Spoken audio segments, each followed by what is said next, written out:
Welcome back to Classic Stories and Fairy Tales. I'm your host and narrator, Jerry Coble, and today we are going to be wrapping up the story Ozma of Oz, and we're going to start with the King of Ev.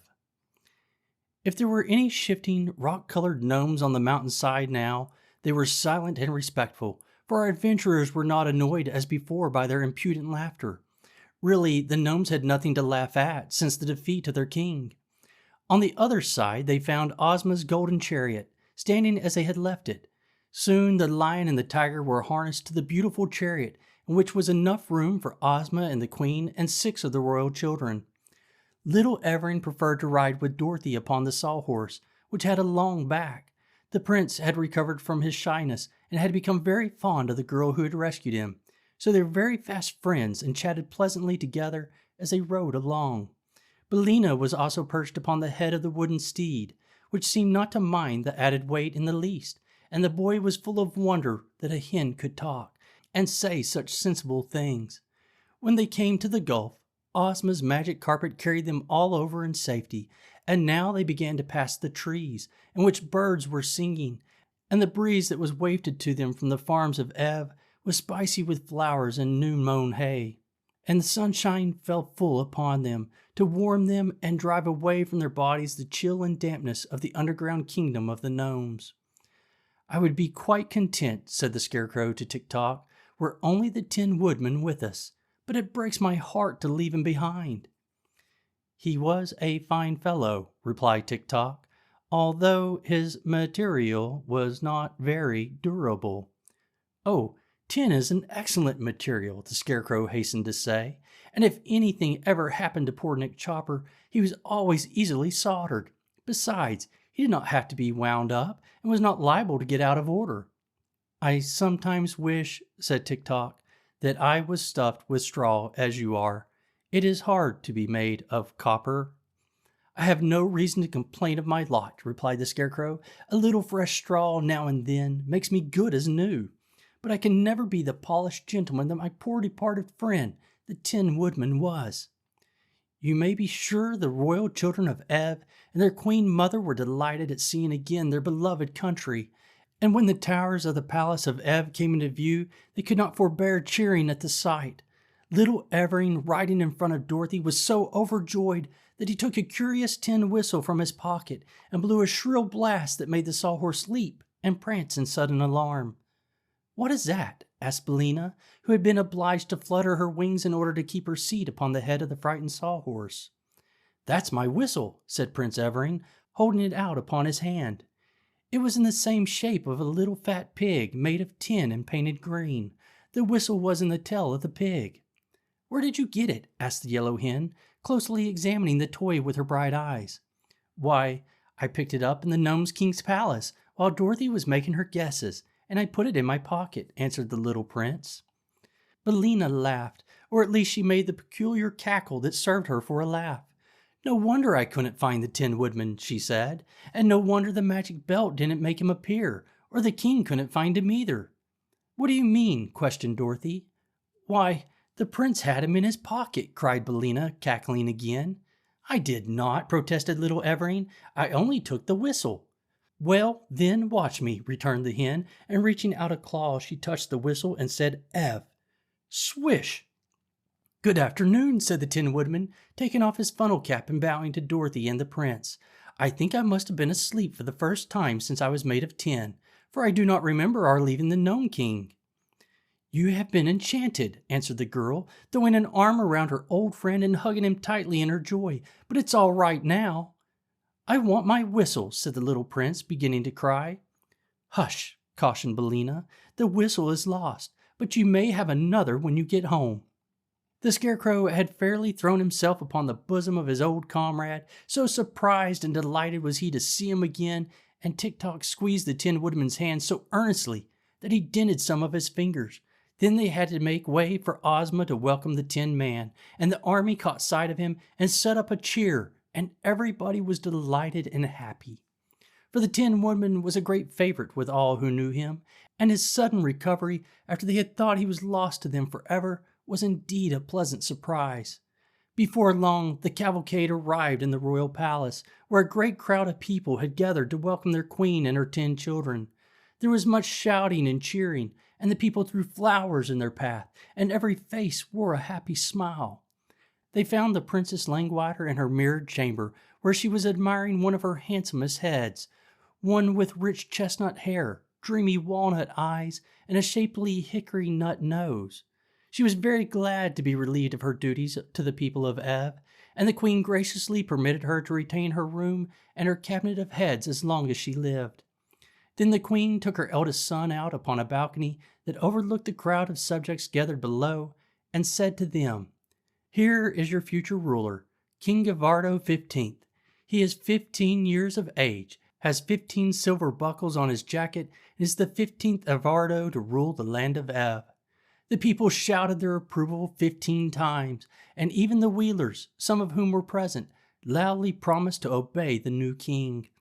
So the queen placed a big crown of gold set with rubies upon Gavardo's head, and threw an ermine robe over his shoulders, and proclaimed him king, and he bowed gravely to all his subjects, and then went away to see if he could find any cake in the royal pantry. Ozma of Oz and her people, as well as Dorothy, Tik-Tok, and Billina, were splendidly entertained by the Queen Mother, who owed all her happiness to their kind offices, and that evening the yellow hen was publicly presented with a beautiful necklace of pearls and sapphires as a token of esteem from the new king. The Emerald City. Dorothy decided to assent Ozma's invitation to return with her to the land of Oz. There was no greater chance of her getting home from Ev than from Oz, and the little girl was anxious to see once more the country where she had encountered such wonderful adventures. By this time, Uncle Henry would have reached Australia in his ship and had probably given her up for lost, so he couldn't worry any more than he did if she stayed away from him a while longer, so she would go to Oz. They bade goodbye to the good people of Ev, and the king promised Ozma that he would ever be grateful to her and render the land of Oz any service that might lie within his power. And then they approached the edge of the dangerous desert, and Ozma threw down the magic carpet, which at once unrolled far enough for all of them to walk upon it without being crowded. Tik-Tok, claiming to be Dorothy's faithful follower because he belonged to her, had been permitted to join the party, and before they started, the girl wound up his machinery as far as possible, and the copper man stepped off as briskly as any one of them. Ozma also invited Billina to visit the land of Oz, and the yellow hen was glad enough to go where new sights and scenes awaited her. They began the trip across the desert early in the morning, and as they stopped only long enough for Billina to lay her daily egg, before sunset they espied the green slopes and wooded hills of the beautiful land of Oz. They entered it in the Munchkin territory, and the king of the Munchkins met them at the border and welcomed Ozma with great respect, being very pleased by her safe return. For Ozma of Oz ruled the king of the Munchkins, the king of the Winkies, the king of the Quadlings, and the king of the Gillikins, just as those kings ruled their own people, and this supreme ruler of the land of Oz lived in a great town of her own, called the Emerald City, which was in the exact center of the 4 kingdoms of the land of Oz. The Munchkin king entertained them at his place that night, and in the morning they set out for the Emerald City, traveling over a road of yellow brick that led straight to the jewel-studded gates. Everywhere the people turned out to greet their beloved Ozma and to hail joyfully the Scarecrow, the Tin Woodman, and the Cowardly Lion, who were popular favorites.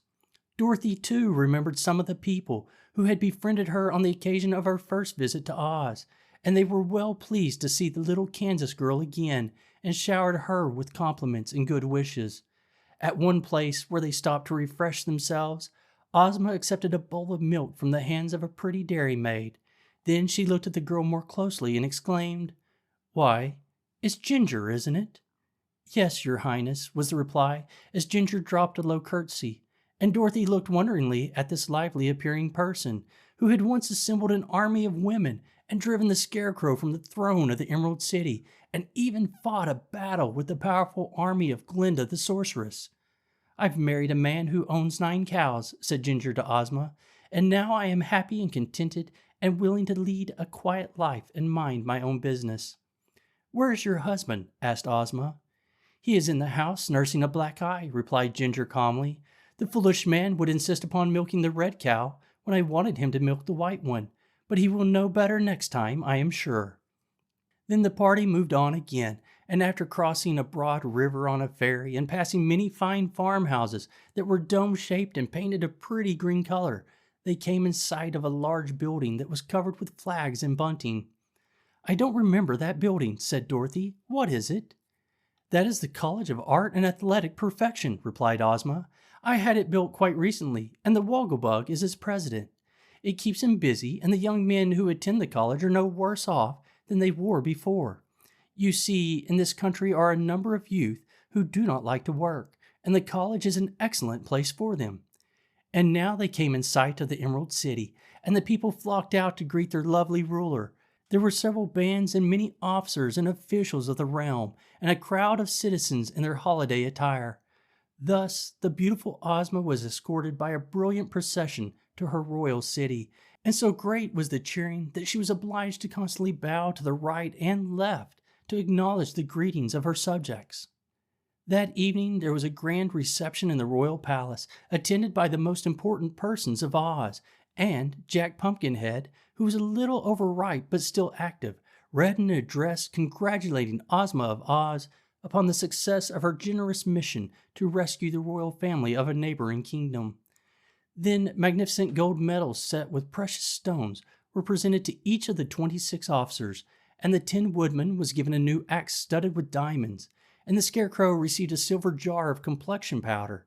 Dorothy was presented with a pretty coronet and made a princess of Oz, and Tik-Tok received 2 bracelets set with 8 rows of very clear and sparkling emeralds. Afterwards, they sat down to a splendid feast, and Ozma put Dorothy at her right and Billina at her left, where the hens sat upon a golden roost and ate from a jeweled platter. Then were placed the Scarecrow, the Tin Woodman, and Tik-Tok, with baskets of lovely flowers before them, because they did not require food. The 26 officers were at the lower end of the table, and the Lion and the Tiger also had seats, and were served on golden platters that held a half a bushel at one time. The wealthiest and most important citizens of the Emerald City were proud to wait upon these famous adventurers, and they were assisted by a springly little maid named Jellia Jam, who the Scarecrow pinched upon her rosy cheeks and seemed to know very well. During the feast, Ozma grew thoughtful, and suddenly she asked, "Where's the private?" "Oh, he is sweeping out the barracks," replied one of the generals, who was busy eating a leg of turkey, "but I have ordered him a dish of bread and molasses to eat when his work is done." "Let him be sent for," said the girl ruler.